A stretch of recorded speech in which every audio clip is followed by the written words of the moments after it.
Salam saudara-saudara, selamat pagi, Bapak Ibu, salam sejahtera buat kita semua. Saya percaya bahwa Tuhan mempunyai rencana yang baik, rencana yang indah bagi kita sekalian. Ketika Ia mempercayakan kepada kita satu berkat, yakni hari yang baru bagi kita sekalian. Mari saudara-saudara, kita mau menggunakan setiap kesempatan dengan baik untuk memuliakan Dia. Pagi hari ini sebelum kita memulai segala aktivitas, mari sama-sama kita merenungkan satu bagian firman Tuhan. Sebelumnya mari kita berdoa. Kami bersyukur kepada Tuhan yang empunya langit dan bumi. Kami bersyukur kepada Tuhan yang telah menciptakan kami semua. Dengan kuasa-Mu yang tidak terbatas itu ya Tuhan, Engkau selalu ada di sekeliling kami. Pagi hari ini ya Tuhan, sebelum memulai segala aktivitas kami mau memohon kepada-Mu ya Bapa di surga. Kiranya Engkau menyertai dan menopang akan setiap kami ya Tuhan. Kami mau mendengar firman-Mu. Kiranya juga Roh Kudus boleh hadir di tengah-tengah kami. Roh Kudus boleh ada di dalam hati kami untuk memampukan kami mencintai firman Tuhan dan memahaminya. Terima kasih, dalam nama Tuhan Yesus kami berdoa, amin. Bacaan kita pagi hari ini terambil dari Matius pasal 5 ayat 10. Demikian firman Tuhan. Berbahagialah orang yang dianiaya oleh sebab kebenaran, karena merekalah yang empunya kerajaan surga. Sekali lagi, berbahagialah orang yang dianiaya oleh sebab kebenaran, karena merekalah yang empunya kerajaan surga. Saudara-saudara yang terkasih dalam Tuhan kita Yesus Kristus, bagian ini merupakan sabda bahagia ke-8 atau yang terakhir dari seri Berbahagialah.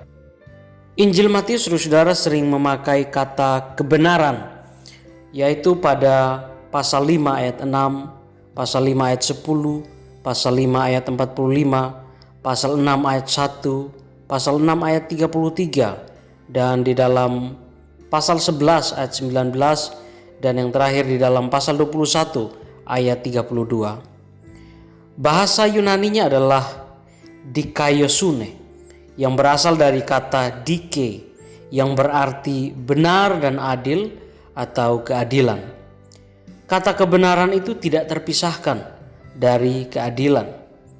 Nah, yang menjadi ukuran kebenaran yang berkeadilan itu adalah yang mendatangkan damai sejahtera bagi semua orang dan seluruh alam semesta, seperti yang diberitakan Tuhan Yesus dengan kerajaan Allahnya.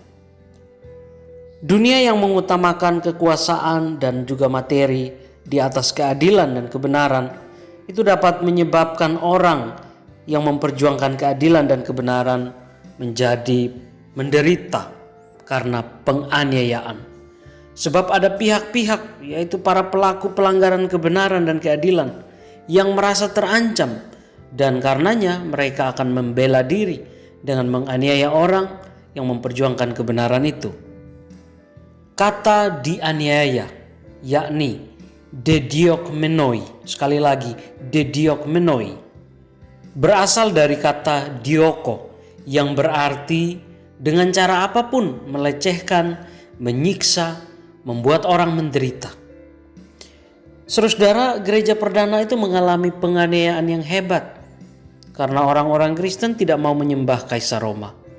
Mereka menempatkan Tuhan di atas Kaisar. Keyakinan ini, saudara, tidak dapat diterima oleh penguasa Roma.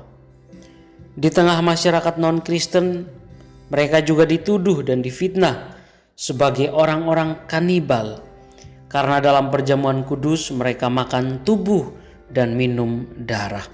Selain itu, saudara, orang-orang Kristen juga dituduh dan difitnah sebagai orang-orang yang amoral, karena pertemuan mereka disebut pesta kasih atau pesta cinta. Bahkan mereka juga dianggap atau difitnah sebagai pembuat onar atau huru-hara, pemecah belah keluarga, karena ada konflik ketika salah satu anggota keluarga yang menjadi Kristen dan sebagainya. Maka orang-orang Kristen dianiaya dengan berbagai cara, seperti ditangkap dan dipenjara, disiksa, diadu dengan binatang buas, bahkan dibakar hidup-hidup, dan berbagai tindakan-tindakan yang lain. Yesus mengajarkan bahwa orang yang dianiaya karena memperjuangkan kebenaran disebut berbahagia. Karena merekalah yang empunya kerajaan surga. Kerajaan surga adalah pemerintahan Allah yang membawa kebenaran dan keadilan. Maka setiap orang yang memperjuangkan kebenaran dan keadilan adalah orang yang memiliki kerajaan surga.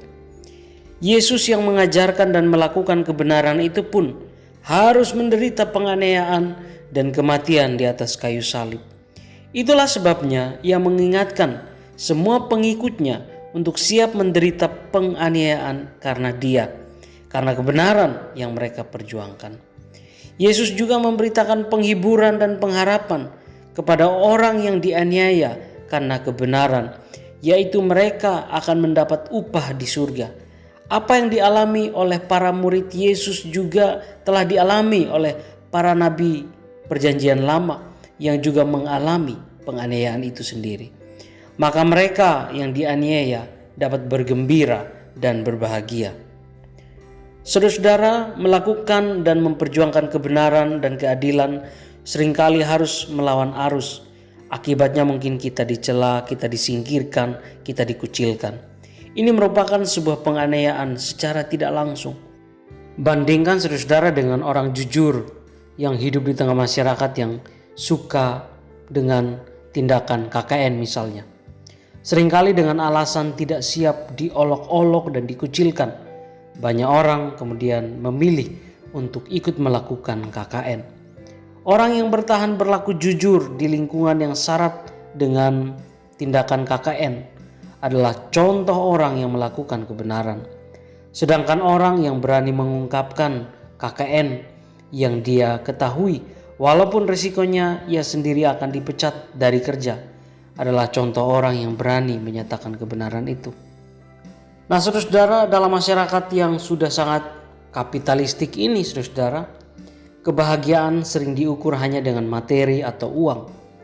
Maka prinsip-prinsip hidup yang mengandung kebenaran, misalnya keadilan, hukum, demokrasi, keadilan ekonomi dan sosial, atau kesetaraan, seringkali tersingkir sehingga orang-orang yang memperjuangkannya berisiko mengalami penganiayaan.